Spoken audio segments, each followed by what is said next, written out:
अस्सलामुअलैकुम वरहमतुल्लाहि वबरकातुहू।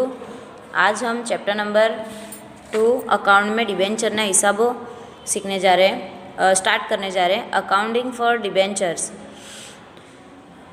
हमने शेयर मूड़ी के पीछे के 4 दाखले गैप किए हैं, उसको स्किप कर दिया है हमने। वो इसलिए क्योंकि अभी जो आपका सिलेबस है उसमें वो 4 दाखले आने वाले नहीं हैं। अभी वो सिलेबस में वो 4 दाखले आपको नहीं आने वाले, इसीलिए हमने वो 4 दाखले को स्किप कर दिया है। अब हम यहाँ पर डिबेंचर के बारे में सीखेंगे। डिबेंचर का ये दाखला है, डिबेंचर का ये पूरा चैप्टर है। डिबेंचर होता है क्या है? डिबेंचर इस तरह, जिस तरह हम शेयर मूड़ी में सारे कस्टमर्स के पास से जो शेयर मूड़ी का पैसा कलेक्ट करते हैं, हमारे जो शेयर होल्डर्स होते हैं उनके पास से पैसा कलेक्ट करते हैं, इस तरह डिबेंचर होल्डर्स के पास से भी पैसा कलेक्ट करते हैं। लेकिन डिबेंचर हमारे लिए एक तरह का कर्ज है, शेयर मूड़ी हमारे लिए कर्ज नहीं है। डिबेंचर वो हम बाहर निकालते हैं, उसके पैसे उनको रिटर्न किए जाते हैं। शेयर मूड़ी डिबेंचर हमारे लिए एक तरह का कर्ज है। यहाँ पर लिखा हुआ है, डिबेंचर एक कंपनीનો દેવું દર્શાવતો અને દેવાની સ્વીકૃતિ કરતો દસ્તાવેજ છે। एक ऐसा दस्तावेज जिसमें बताया जाता है कि कंपनी का डिबेंचर कर्ज है। कंपनी ने नफो न थयो तो पण नियत दरे डिबेंचर पर ब्याज चूकवવું પડે છે। अगर कंपनी को मुनाफा न हुआ हो तब भी डिबेंचर का ब्याज तो कंपनी को कर्ज कर भी देना पड़ता है, सूद उसका चुकाना पड़ता है। डिबेंचर के होल्डर सिर्फ अपना डिबेंचर वहाँ पर जमा करते हैं, उसके पैसे लेते हैं, ब्याज लेते हैं, हट जाते हैं। उनको कोई वहाँ पर इलेक्शन में मत देने का कोई हक नहीं होता। कंपनीના વિસર્જન સમયે डिबेंचर होल्डरों ने शेयर होल्डरों करता पहला रकम चुकावવામાં આવે છે। डिबेंचर होल्डर को शेयर होल्डर से पहले पैसे चुकाए जाते हैं। डिबेंचर कंपनी के पाका सरवैये में डिबेंचर शेयर होल्डर करता कंपनीના વિસર્જન સમયે डिबेंचर होल्डरों ने शेयर होल्डर करता पहला रकम चुकावવામાં આવે છે। डिबेंचर होल्डर को शेयर होल्डर से पहले पैसे चुकाए जाते हैं। पाका सरवैया में उसे इक्विटी देवा के बाजू में बिन चालू देवा के शीर्षक में लिखा जाता है। ये कंपनी का एक मूड़ी नफ़ा है। अगर हफ्ता बाकी रह गया हो तो हम वो डिबेंचर जब्त नहीं कर सकते। हमारे जिस तरह शेयर बाकी रह जाते थे, तो शेयर के जो हफ्ते बाकी रह जाते थे तो उसे जिस तरह हम जब्त कर लेते थे, इस तरह हम डिबेंचर को जब्त नहीं कर सकते। डिबेंचर हमारे लिए एक तरह का कर्ज है। डिबेंचर प्रीमियम थी परत करवाना हो तो परत करती वखते आपवानुं थतुं प्रीमियम ए कंपनी माटे नुकसान है। अगर हमने यहाँ पर डिबेंचर को प्रीमियम से परत किया है तो प्रीमियम जो हम चुकाते हैं वो हमारे लिए एक तरह का नुकसान माना जाता है।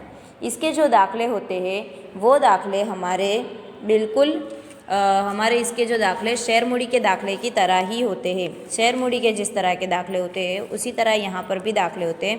हम यहाँ पर अभी फ़िलहाल एक दाखला करेंगे। शॉर्टकट में आपको इतना बताना था कि शेयर मूड़ी हमारे लिए एक तरह का हमारे लिए मूड़ी है, जबकि डिबेंचर हमारे लिए कर्ज है। डिबेंचर हमारे को चुकाना ही पड़ता है, उसके ऊपर ब्याज कंपलसरी चुकाना पड़ता है। अगर हमारे पास कारोबार में नुकसान हुआ हो तब भी हमारे को डिबेंचर पर तो सूद चुकाना ही पड़ेगा, प्लस हमारे को उसके ऊपर जो प्रीमियम चुकाना पड़ता है वो हमारे लिए नुकसान कहा जाता है। तो ये हमारे लिए डिबेंचर के लेकिन हमारे जो डिबेंचर के जो दाखले आएंगे वो दाखले बिल्कुल हमारे शेयर मूड़ी के दाखले की तरह ही होंगे। थोड़ा बहुत डिफरेंस होगा, ज़्यादा डिफरेंस नहीं होगा। दाखले में भले ही डिफरेंस ना हो, लेकिन यहाँ पर चैप्टर बहुत अलग है। डिबेंचर अलग है और शेयर अलग है। शेयर एक अलग चीज़ है। कंपनी अपने ऊपर अपने को पैसा चाहिए तो इसके लिए शेयर बाहर निकालती है। शेयर बाहर निकाल के कंपनी शेयर के पैसे कलेक्ट करती है। शेयर के पैसे कलेक्ट करके उसके हफ्ते से पैसे कलेक्ट करती है। लेकिन डिबेंचर के पैसे भी उसी तरह, अगर पैसे चाहिए कंपनी को, इन्वेस्टमेंट चाहिए तो पैसे बाहर कोई दस्तावेज देकर, कोई चीज़ को गिरो रखकर, किसी चीज़ को गिरो रखकर डिबेंचर बाहर निकालते हैं। और जब पैसे चुकाने के आते ब्याज उसके ऊपर देना पड़ता है, प्रीमियम भी चुकाना पड़ता है। और अगर हमारे पास पैसा ना हो तो जो चीज़ हमने गिरो रखी है उसको बेच बाच कर भी हमको डिबेंचर का पैसा चुकाना पड़ता है। डिबेंचर और शेयर में बहुत फ़र्क है। अब यहाँ पर दाखला नंबर 4, हम यहाँ पर चौथा दाखला करेंगे। दाखला बिल्कुल जिस तरह हमने यहाँ पर किया है बिल्कुल उसी तरह के दाखले हैं जिस तरह हमने पहले दाखले किए थे। सचिन मार्बल लिमिटेडे 10/1 एवं 12,000 डिबेंचर जाहिर जनता माटे बहार पाड्या। डिबेंचर पर वार्षिक 10% लेखे व्याज आपवानुं छे। डिबेंचर दीठ नीचे मुजब नाણાં मंगाववामां આવ્યા હતા। अरजी वखते 12,000 डिबेंचर, अरजी के वक्त 30 रुपये। लेकिन हमको अर्जी कितने शेयर की मिली है, अर्जी कितने डिबेंचर की मिली है, 15,000 शेयर के ऊपर अर्जी मिली है। 12×36 3,60,000।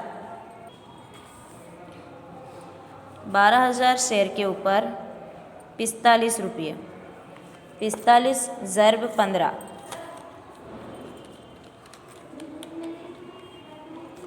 5,40,000। 12,000 शेयर के ऊपर 25 रुपये,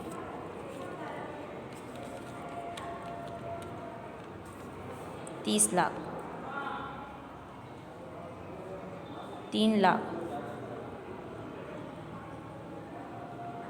3,60,000, 5,40,000 और ये 3 लाख। अब यहाँ पर हमको अर्जी मिली है 15,000 शेयर के ऊपर, यानी 4,50,000 की अर्जी मिली है। अब जिस तरह हम पहले करते थे उसी तरह यहाँ पर दाखले को स्टार्ट करेंगे। बैंक खाते उधार,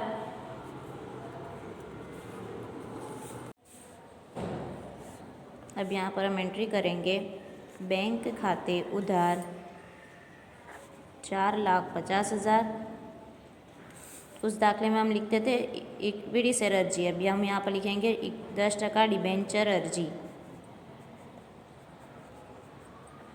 खाते जमा 4,50,000।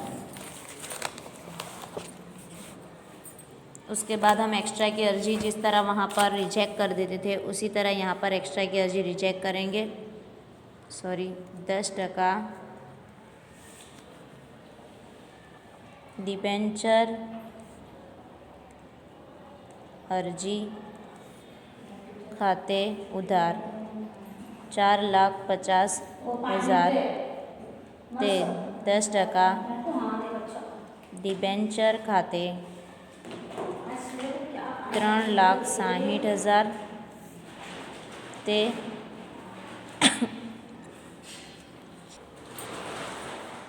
बैंक में से ये डिबेंचर बाहर गए हैं, डिबेंचर खाते 90,000। अब ये डिबेंचर को मंजूरी की रकम हमने इसके ऊपर ली है 10% ना डिबेंचर मंजूरी खाते उधार कितने पैसे लिए थे, 5,40,000 ते 10% डिबेंचर खाते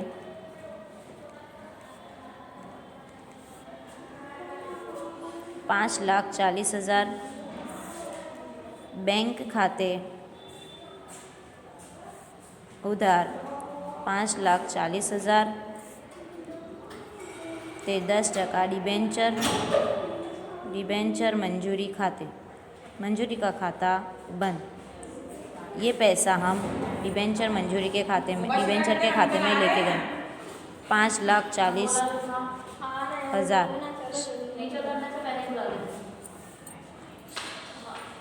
अब 10% डिबेंचर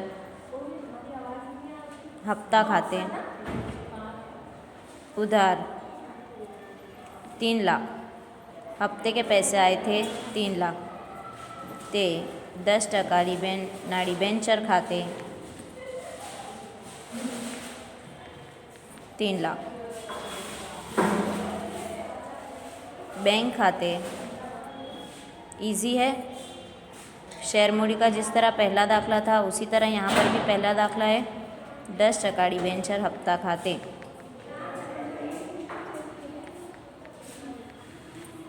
3 लाख। ये सबसे इजी वाला सम था, यहाँ पर टोटल कर देना है। इसके बाद जिस तरह शेयर मूडी में अलग अलग तरह के सम आए थे उसी तरह यहाँ पर भी अलग अलग तरह के सम आएंगे, वो हम नेक्स्ट पीरियड में करेंगे। ठीक है, अब अल्लाह हाफिज़।